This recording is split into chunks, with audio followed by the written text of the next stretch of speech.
Hello everyone, welcome back. I'm here with more threats and warnings, and this is titled I asked criminologists about immigration and crime in the US. Their answers may surprise you. Let's begin. The number caught my attention the moment I saw it. In a new Pew Research Center report about the situation at the U.S. Mexico border, 57% of Americans say the largest number of migrants seeking to enter the country leads to more crime.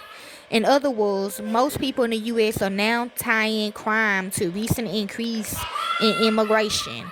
That jumped out at me because it flies in the face of years of studies looking at what actually happened after immigrants came to communities across the U.S. Many researchers crunching the numbers have found there's no connection between immigration and crime. Some have even found that some may even find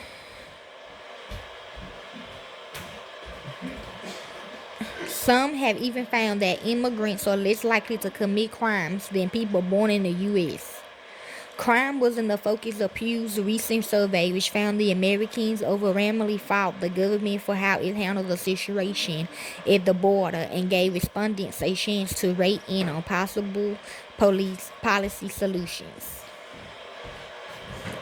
But when those surveys were asked specifically about the impact of the migrant influx on crime, there were stark differences across party lines, with 85% of Republicans linking the migrant influx to crime, compared to 31% of Democrats. The survey also found that 39% of Americans don't think the migrant influx had much of an impact on crime.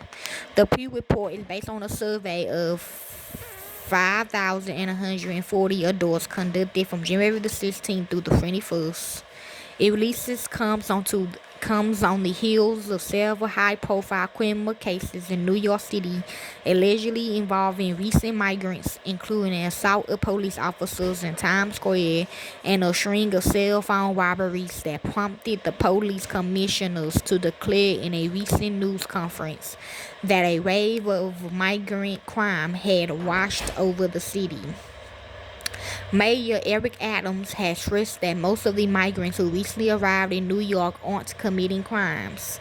The overwhelming number of 170 plus thousand migrants and asylum seekers are attempting to continue their next leg of their journey of pursuing the American dream.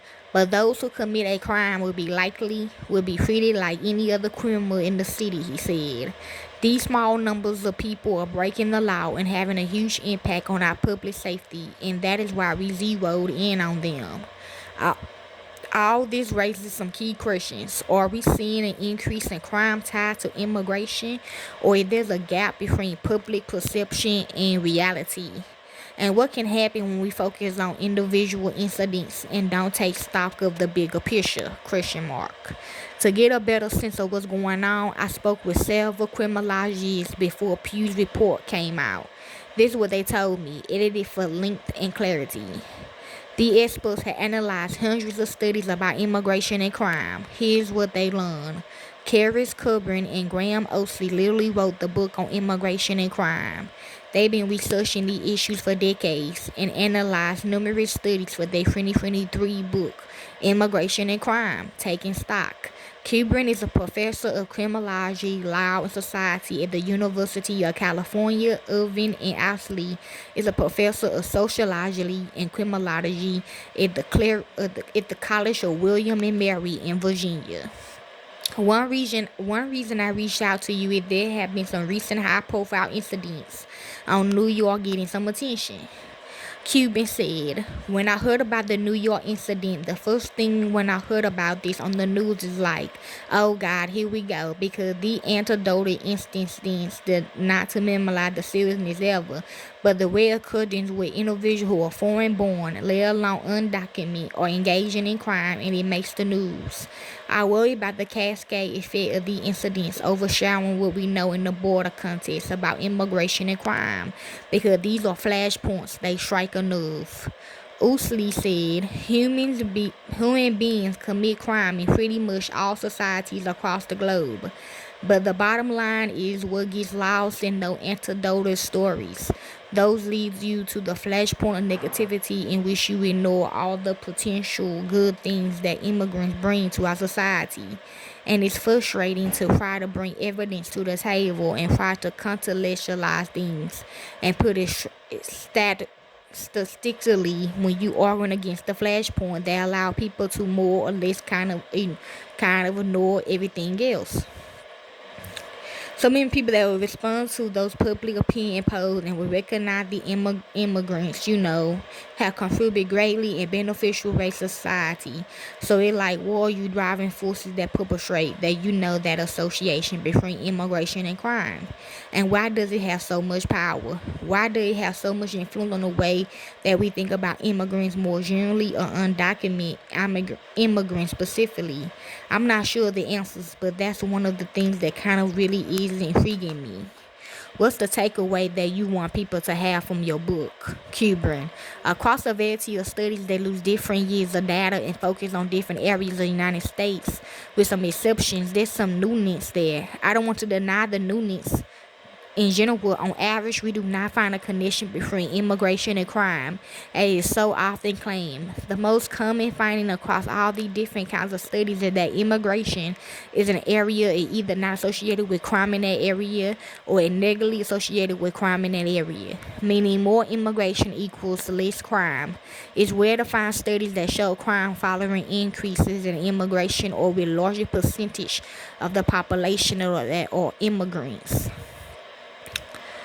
Honestly, a lot of people when you say that will win say, oh well, but what about undocumented immigration? And there's less research on that topic. But the body of research is growing and it pretty much reaches the same conclusion. People are very focused right now on the migrants who recently arrived, or these studies that look at any of these cities that have seen any an influence. Cuba, I'm not aware of any. Okay, I don't know read what they think. Okay.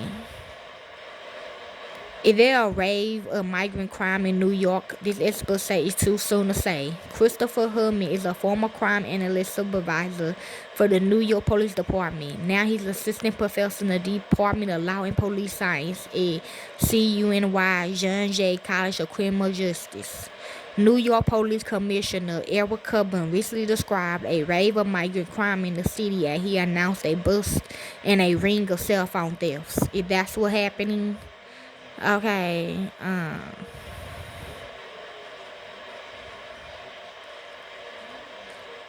that's really it. Okay, these just questions, interview questions. Okay, enjoy.